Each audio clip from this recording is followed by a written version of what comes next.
Rick, thanks for joining me today. Yeah, good morning. Happy Friday. Thank you. You too. Yeah.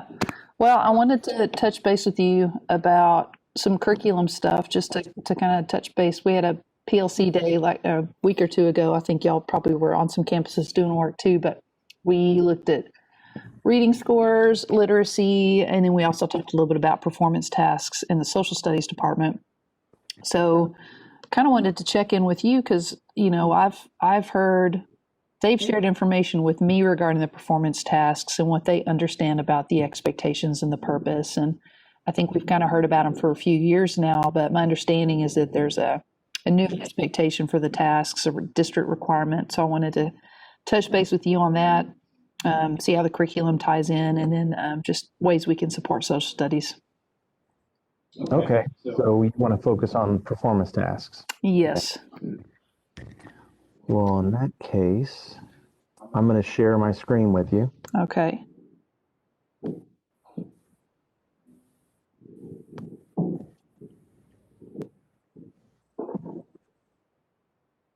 Are you with me? You seeing I that? am. Yes, I do see that. Okay. Well, before I get to the performance task, I want to just kind of tell you maybe even where they are and Okay.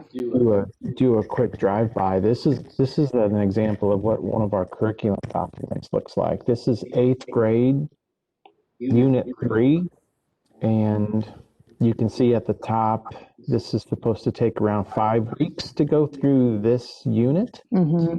And stage 1, I don't know if you really want me to review any of this stuff, but I think before I get to the task, I want to just show you that in our curriculum documents, we have 3 stages, and in the first stage, we have some focus teaks here on the left. And these teaks they were chosen by curriculum writers as being like the most important teaks, the non-negotiables. They have to be reviewed thoroughly in this unit. And there will be other teaks that will, and standards, taught in this unit, but these are our focus teaks. And in this stage 1, you'll also see some essential questions that are based on those teaks and some understandings, some specifics, what we want students to know.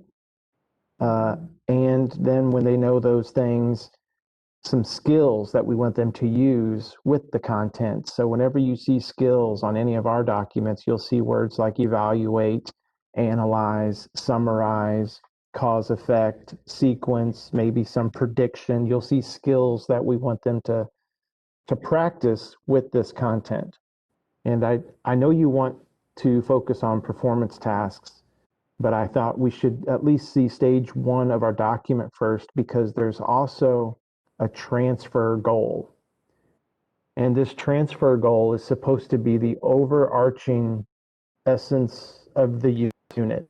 And it's bigger than the classroom. It's kind of the reason why we're teaching this stuff. Apply knowledge of our political system in order to be an informed and involved citizen. So that's why we want students to go through the stuff we're teaching here, the standards, so they can be informed and involved. So stage 1. Right. Yep. That looks good. I've seen this one out before. They got a curriculum book a year or two ago that had all these documents in it. It was nice. I really like that. So yeah, I see the big teaks. They talk about the power teaks quite a bit, but I do like this piece over here about what students will do with the information, and that's something we've tried to focus a little more on over the last year or two. I think we have a kind of a mix of a team. We have 2 or 3 veteran teachers. We have 2 or 3 brand new teachers, new to content. So we're kind of in varying degrees between what students will know and what they'll do with it. But I think collectively as a team, we're trying to get teachers to do more, to have their students apply more application, more skill, and not just sit and get and lecture in their social studies classes. So thanks for pointing that out and reminding me of those skills again, and the transfer goal.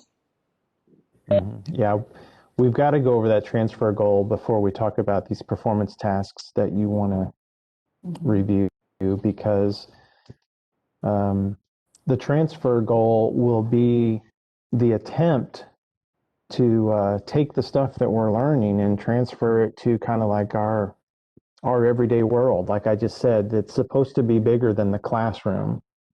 So the performance task, which was created, is supposed to assess that transfer goal. So I think we're ready. Let me show you where this performance task is.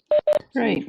Stage 1 is the stuff students need to know, the standards. In stage 2 of our documents, that's about assessment.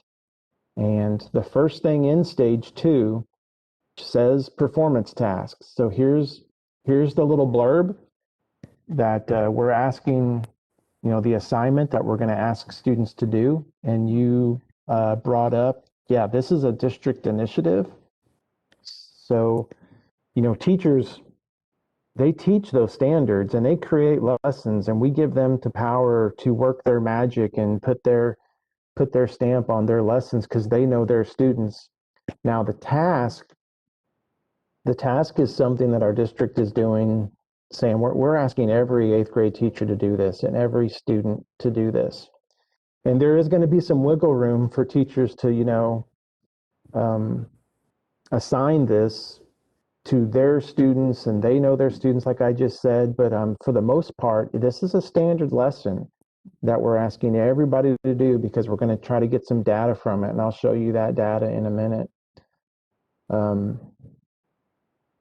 When teachers go to the performance task part of the curriculum document, you'll see a link to teacher instructions and student instructions, and an accommodated version, which is kind of nice. Teachers are going to appreciate. You've mentioned something about differentiation. So some of this, that's kind of a work in progress. We just completed this one, but you'll notice in other units, we don't have this accommodated version yet, but we will. It's what we're working on. Yeah, that's good to see. I know, when these first rolled out a few years ago, there was a good amount of conversation on a few campuses, just kind of about what this will look like for SPED kids and EL kids and GT kids. So I know some teachers will be happy to see that accommodated version, and ideally, people kind of figure out how to do it with their students, and maybe we end up with a few versions of it for our learners. Mm-hmm. Well, I'm going to click on the teacher instructions document so we can kind of see this task and kind of what our district has and our social studies department has created for teachers to use in this teacher directions. It kind of, there's the transfer goal again at the very top.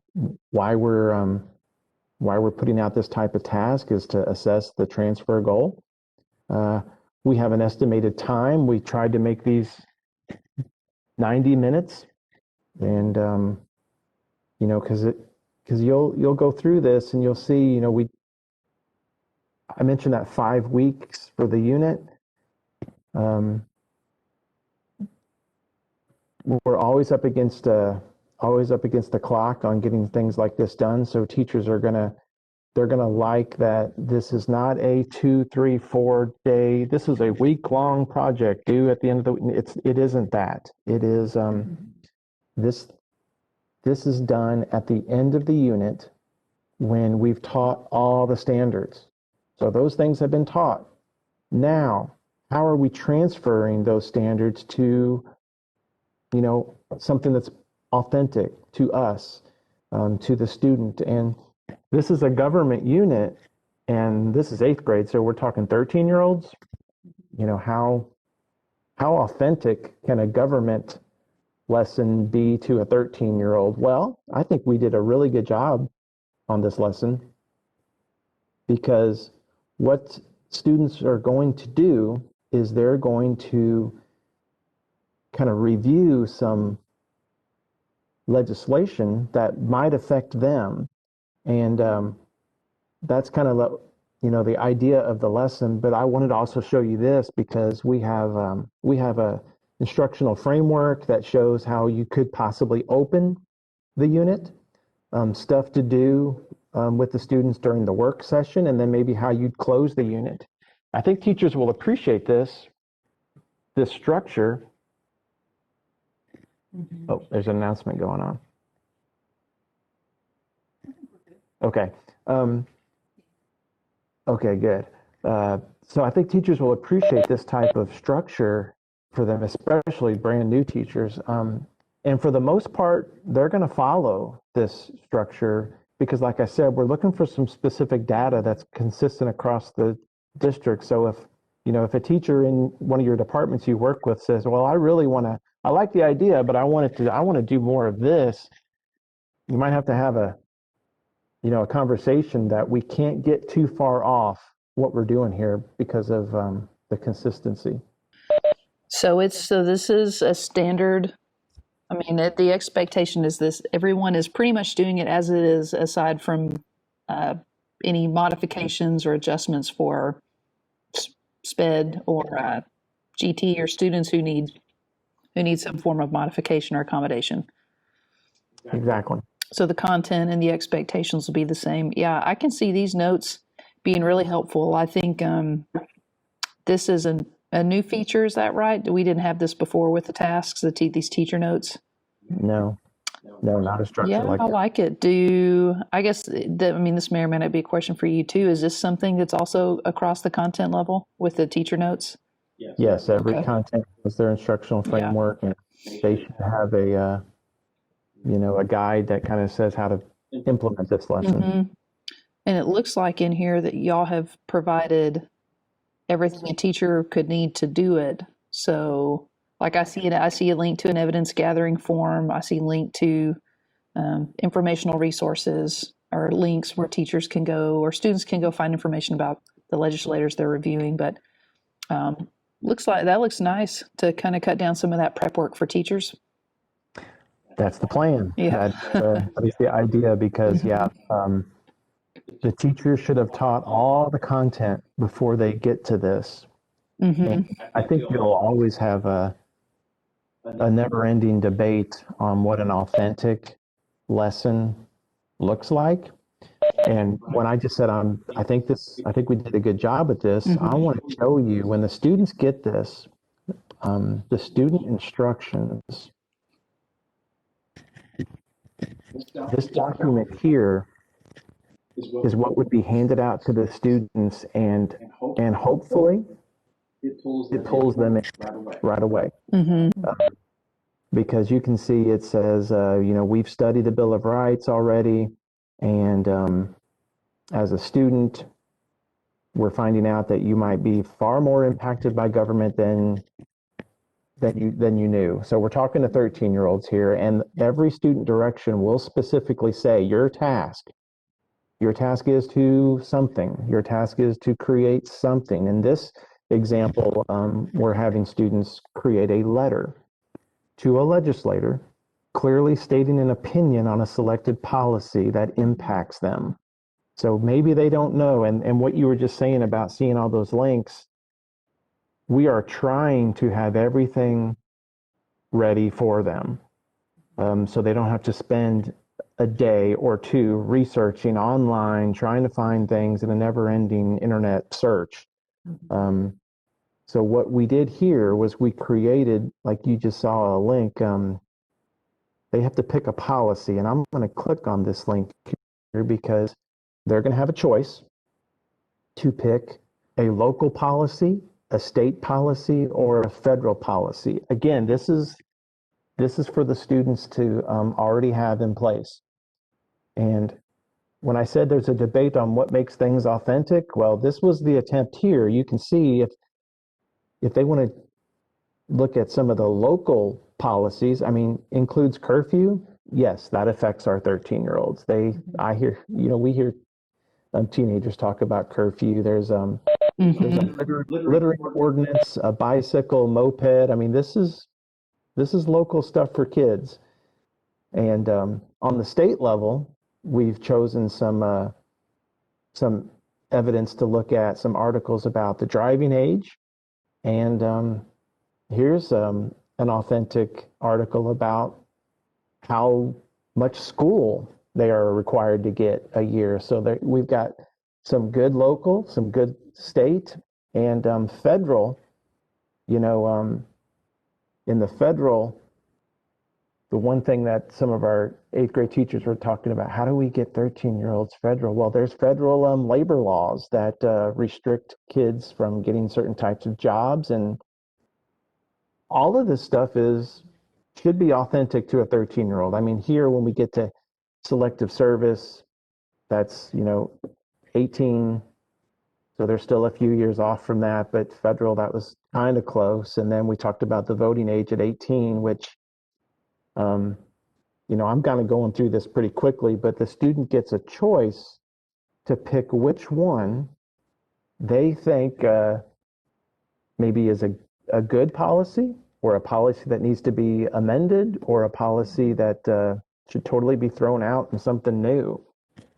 So this is the attempt here to be authentic to a 13-year-old, to participate and at least be informed in legislation. Because if they don't know if they don't know that when they're out on a Friday night in whatever community they live, they may not know, but they're going to know now after this lesson. Yeah, that's a lot of work to go in and find those. I think this is very helpful, and I can see our teachers, since we've got more people on Canvas, that these could probably be built in there really well, very easily if a teacher wanted to share these links with their kids, share the documents and everything. Looks like everything's set for a teacher to maybe review those instructions and then just kind of make any adjustments they need to, but hopefully not spend a lot of time working on it. Yeah, that is the goal, because as you can see, like in this assignment, they got to write they got to first make their choice of what legislation they want to write about, and then they're going to write a real person. I mean, whether we mail these out or not, that's going to be up to the teacher, but here's another resource that shows who those legislators are that have created those, all the way from the local, state, and federal level. So yeah, that's handy.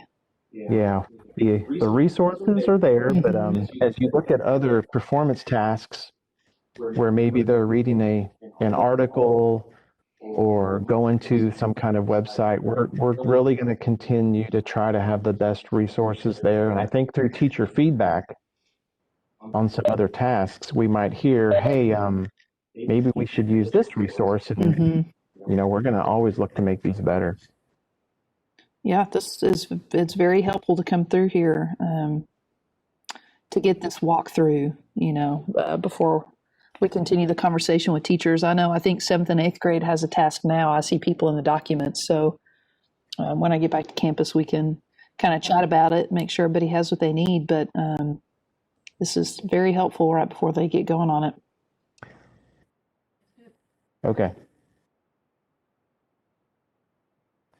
Okay, so if you're ready for maybe one of the parts of the performance task where you'll get the most questions, we'll start going over the rubric. How's that sound? All right, let me go back to a share.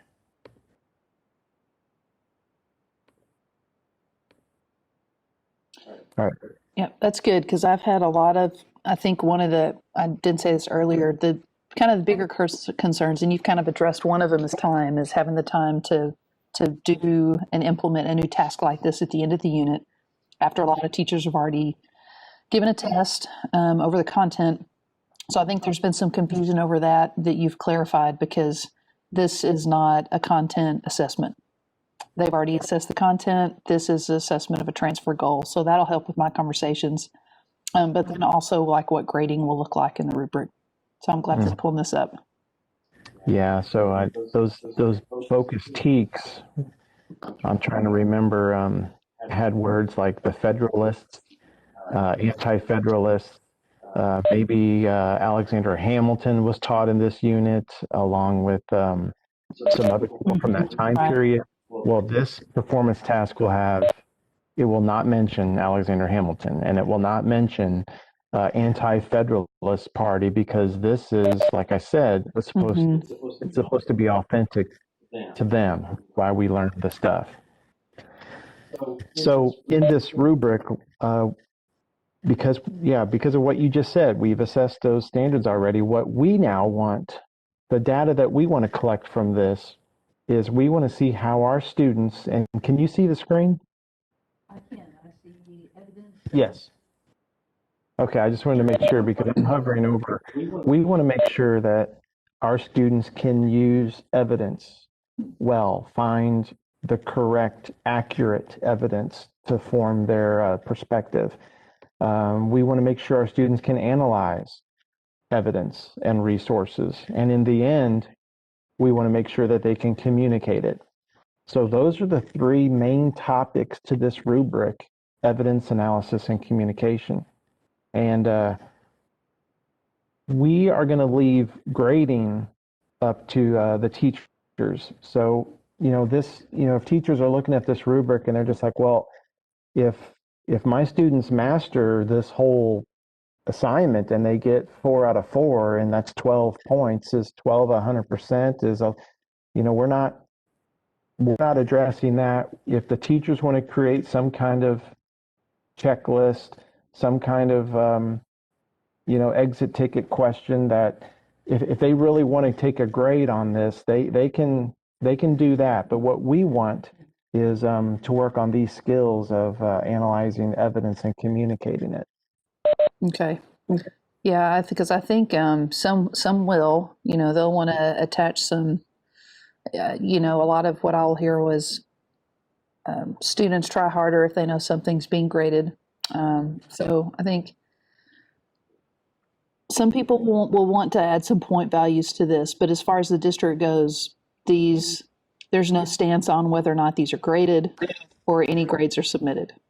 No, Okay. and that's going to have to be a teaching piece probably with your teachers and other departments in the district, because some will, there may be a misconception that this is a mandatory test project at the end of a unit, and that is not the case. This is a low pressure,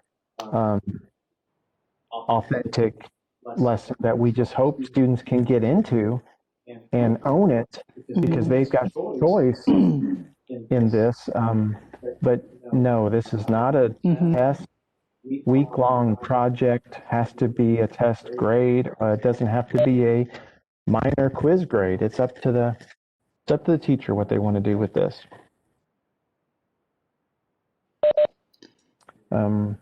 Okay, yeah, that helps. I think we may have talked about this before. I know our department has conversation about what the difference will be. And it's going to be probably different from campus and teacher to teacher, but what does MET standard look like? What does mastery standard look like? I know on here that it's, if we're looking at evidence, MET standard says I have shown evidence for my claim, and mastery shows I have shown a variety of evidence, but between two teachers, what a variety looks like might be different. So I can see, I don't know if you've heard people talk about that. I've heard a department or two wonder how they're going to present this rubric to their students and have the students work with the rubric and understand it. Yeah, and there's going to be some teaching to this, because I'm showing you the 8th grade example, but the good news is this rubric is pretty much the same for our 6th, 7th, all the way up to 12th grade performance tasks, 6 through 12. So I think the 6th grade teachers are going to be on the front line of showing these young students that, hey, we're going to do this with evidence, and we're going to analyze and communicate. And by the time they get to 8th grade and they've seen this rubric several times, hopefully they're self-assessing themselves, and hopefully they're a little bit more familiar. And by the time they get into high school, this rubric will, who knows how many times they will have seen it.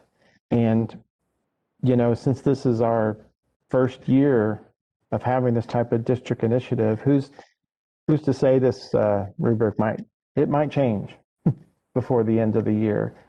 We're going to get some teacher feedback. What I think what we hope doesn't change too much is that this evidence analysis communication, hopefully those three topics will stick. Because I know science and math and ELA, they have similar big topics. Skill-based. Yes. Yeah. The verbiage, we say, oh, you're a beginner at the analyzing. What do we have there? I have not shown any evidence analysis, nor have I shown any use of social studies process skills. I mean, if you're collecting student products and I think you'll be able to see right away who's having difficulty analyzing, even knowing what the analysis process is. And we should have a conversation again, but when the year ends, because I have my own predictions. I think our students are good at communicating. That last part of the rubric. We've spent years trying to give our students opportunities to present, collaboratively work with others. We've got a lot of technology in our district that allows students to create things during presentations, and so I'm going to predict we communicate well. But you'll notice on the rubric, part of communication is citing sources. And I'm going to say I don't know how good we are at that, at citing or referencing the evidence. So in this 8th grade assignment, we've given them the evidence to analyze. Which one they will pick, don't know for sure. Right. And when they communicate it, will they reference it in their presentation? Will they somehow cite it in their product? I don't know, but if they don't, then they're not going to be at the mastery level. Right. Yeah, I think there'll definitely have to be some teach piece going on in here. Specific, with some of these, I think we in class talk about evidence and we talk about analysis and communication. And I think sometimes we probably expect it of students, but may or may not walk them through the process or give them the opportunity to just practice that specific skill. And it seems like that's really what this assessment is about. And these are skills we want them to possess and take with them forward. But I can see taking this analysis strip here before kids even get to see the rubric, because we want, kids to have the rubric in their hand and for them to understand it. And I know that'll be challenging, but to maybe pull this analysis strip and, I don't know, something they're going to read in the unit from, I don't know, or even a political cartoon for the Articles of Confederation or whatever, just to say, let's see how we can analyze this source and where we fit in with this scale. Because you're right, once they get to 8th grade, a year or two from now, hopefully they're masters of this rubric. They know it really well. And they're going to go forward with some really great historical critical thinking skills. But when they're a 6th grader and they're new to this rubric, or this year, students will be new to this rubric, I think there'll have to be some teaching going on too. Some intentional opportunities for them to really learn these words and practice them. Yeah, and I think that is all. Everything that you said is okay.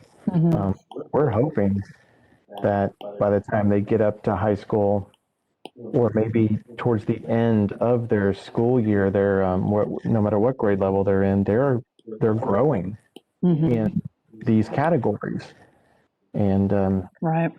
In the future, like we said, because of time constraints, we're trying to give the students the resources they need. We're just trying to have them there for them, but authentic in their life later as they keep getting older, the resources aren't going to be given to them all the time. They're going to have to find them. So this is going to be a journey to see the teacher feedback that we get and what the students do, but I'm excited to see how it plays out. Now you said that and you said this, and I think I've heard the teachers talk about it too, because they got an email a week or so ago about it. What kind of data what are teachers collecting and sending in to the district? Okay.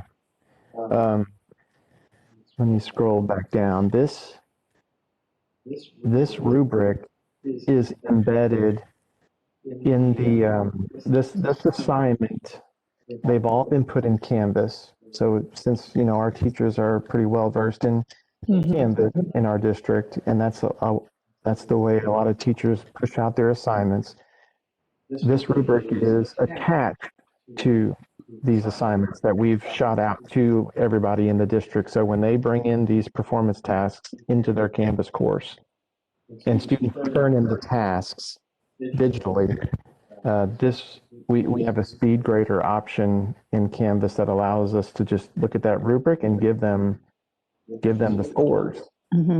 Really shouldn't. Hopefully, it's not too difficult, and we'll find out if this is the best way to get the data we want. But the teachers will know as a class how their class did on evidence as a whole. And once they have this data, we're going to be sending them a Google form to say, hey, how are we doing as a whole? And they'll just input that into a Google form. We're trying to make it as simple as possible. Not that they're inputting on every student. No, the Canvas part of the assignment will give them a class whole. And once they get that, they will then input that into a Google form. Okay. But and so they might be submitting a few student samples that they yes as well. Okay. Yeah, that Google form will ask, how did your classes as a whole do on evidence and analysis and communication? And then we just also on the form ask them, collect 3 samples. And we've given no guidance on what 3, so they can pick 3 good ones if they want, 3, a good one, a poor one. It's up to them. We want to see, we want to collect those samples, and I can see next year possibly, using the student samples and teacher feedback, making adjustments. If not many adjustments need to be made, that can just be another addition to the teacher directions and saying, hey, this is what some have looked like in the past. And, you always hear from teachers saying, what will this look like? And here's an example. Okay, that's helpful.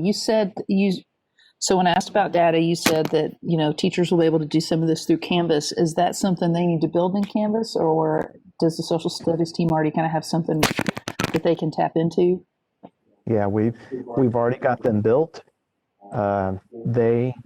The teacher can import them in from our common area, where if any time we want to push something out to all teachers, we have a Canvas common area where we can drop lessons, drop something, and the teachers can go get from there and bring it into their own courses. And that's just not a district administration thing. This Canvas common ground is for teachers that might build a lesson, and then it's a place to share. Do you mind showing me where that is? Like where this 8th grade one could be found, maybe? Am I still sharing my screen? Yes, I see Canvas. Okay, well, this is a Canvas dashboard, for example, that all teachers have something that looks like this.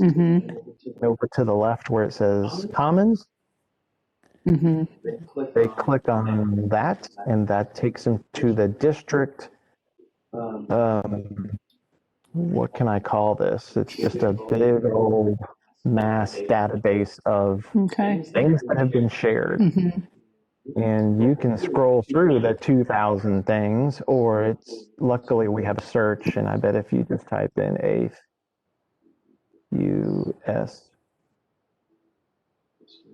history, and look, I didn't even have it done, it already auto-populated. So the good news is that in our district, we've already had 35 teachers that have imported the performance tasks for 8th grade. You know what? While we're here, let's see what 7th grade has done. Performance tasks. And this just shows you how you can search this database to find them. And Yeah. we have 24 teachers that have imported them. And for example, when you click on them, there's every performance task by unit. So in just a couple clicks, they can import all 8 tasks from 7th grade into their own course and then assign them whenever they get to those spots. Did you say these in the they're tied to the rubric? Like Yes. they can speed grade it using the rubric in there. Okay. Wow. Yeah, that's very handy. I think that's another thing. I'm not sure if teachers know that, and I wonder if that's also true across content levels or just something nice that social studies has done. And that I can't. That I cannot tell you for sure. But look at this. I just looked up 6th grade. Okay, 30. We've got 36, so that's great. But look over here. There's a science performance task. Let's peek at that. And there's 31 people, so it looks like they are doing the same thing we're doing. And look over here, there's math. 60, lots more math. Okay. Lots more math teachers, I guess. That's good to know. I think, yeah, I just think we need to kind of check in. I need to check in with everyone and see if they are aware this exists. Yeah, I mean, it looks like from the downloads, a lot of people do know it exists, but it is, our Canvas platform that the district's using. We're still only a year or two into using this, so right.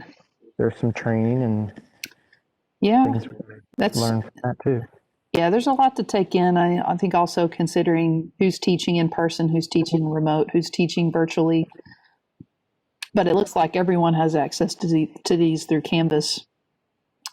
Is there also another way, like if I want to, my teachers or for me or other APs to kind of tap into seeing all of this at one time? Is there some sort of guide or something that's got like some quick links to some things? Yeah. I think I've heard of an assessment pacing guide somewhere. Yeah, and teachers do love it, and administrators really love PCs. So I had the 8th grade one open. So yeah, this should be in the hands of all the 8th grade teachers. It just kind of shows them like our grading periods by date. Here's the units that we're hoping we all get through before a certain time. Every performance task is also linked here. Now these links are to the Google documents, so they can see them in a document form. You can see that. Yeah, I mean, it looks like everything's there for the year. Yeah. Links to curriculum, links to tasks, CBAs. And they are familiar with the CBAs. We're just trying to get away from only looking at STAR data. I mean, we've, at our PD day a week or so ago, we looked at some ELA data, some reading data to look at reading levels. And then like for social studies, they're kind of limited on the data they have because either one, they just have the 8th grade STAR data from the year before, and that's it, unless they're using common assessments, they're taking the CBAs, they're doing the performance tasks, or they're deliberately getting together to create some formative, some shared opportunities they can kind of compare and contrast. So that's kind of a journey we're on to, is looking for other types of data that assess skill development and not just content. Well, yeah, that's what the performance tasks are going to do. Yeah, that's good. Yeah, that's good to know. This is helpful. I think, if we're getting back to campus, they'll have 7th and 8th grade. 7th grade has a CBA. Let's see which one. This is the 8th grade calendar. So eighth grade is they could be taking a CBA now. They could be completing a performance task. Seventh grade is probably similar. I think they're also in Unit 3 taking a task too. So this would lead to some immediate data before winter break to just kind of get on the page and talk about some things. Yes. Do you mind if I share my screen with you real quick? Nope. Okay. I'm going to stop sharing. Okay. So I want to show you kind of something. I bet I don't have them pulled up right now. Let's do this. Okay, you see screen? Yep.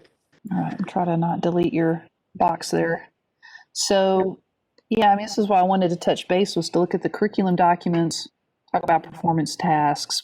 We have two main campus focuses this year. One of them being continuing to work on school culture all the time, relationships, restorative practices, PLCs, and using Aware for data, which we've used for CBAs, some common assessments, old STAR data, nothing with performance tasks, and not really any formative assessments. And then just improving instructional practices to try to boost engagement with students. So those are some things we're focusing on, but number one up there is literacy. What's something that maybe you've seen some other campuses do? So I know that you visit a lot of campuses, you work with a lot of campuses. Is there anything you can think of that you've seen that's working with kiddos in regards to just increasing more opportunities to read? I think I haven't seen a lot of it, but I think it's going to pick up. When I say a lot of what I'm about to say is our district databases contain a lot of different reading possibilities. When I say that, I think our teachers a lot of them aren't aware yet that this database exists. So a lot of times when we're trying to give students reading opportunities and we just get online and we're searching, or we're using our online resources that like they go with our textbooks and stuff. What we need to get the message out that there's some other places to find safe, grade appropriate things to read. And what we have, because our databases have just kind of been merged together in a one-stop shop in our district L Hub. I don't know if you're familiar with all that, but a lot of these resources, for example, like Britannica, National Geographic, some of these other databases, the teacher has the power to change reading levels, the lexile. Did I say that right? Yeah, I think so. Sometimes I mispronounce that word. So there is opportunity if that's one of your campus goals is to have some, that to focus in on literacy.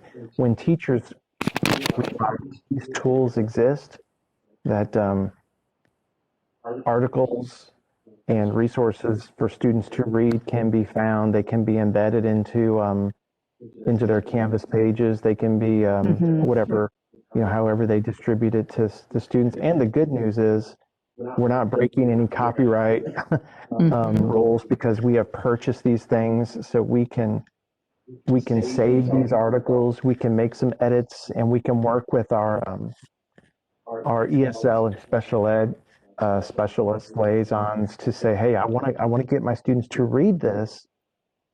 Can you help me with, is this appropriate for all levels, for certain groups? And so I think that's great that that's one of your campus initiatives. And our district is improving on giving us even better resources to use. Yeah, so that's in the L Hub. Yeah. And then is there a specific app that you use to get to those? Or I guess we can check in with our campus librarian to kind of see where we are on that You and know what? what's been presented to the campus. That is a great idea if you Okay. haven't done so already to get your librarian involved in that because they do they're familiar with this and they can even create little organized digital groups of stuff for the teachers. I think they would love to do Oh, that. cool. Yeah. So Okay. bring them in. Yeah. Well, you've given me a lot to think about. I appreciate it. We'll maybe checking in with you again around winter break or maybe a little bit after when we start to we get into a task and I've got some feedback and check in with you again. But I appreciate your time. Yeah, let's talk again because I'm just as curious. This first initiative about what is this data going to look like? I don't know. Yeah. Well, all right. Thanks for chatting. I'll see you soon. Thanks, Rick. All right, we'll talk again. All right. Bye. Bye.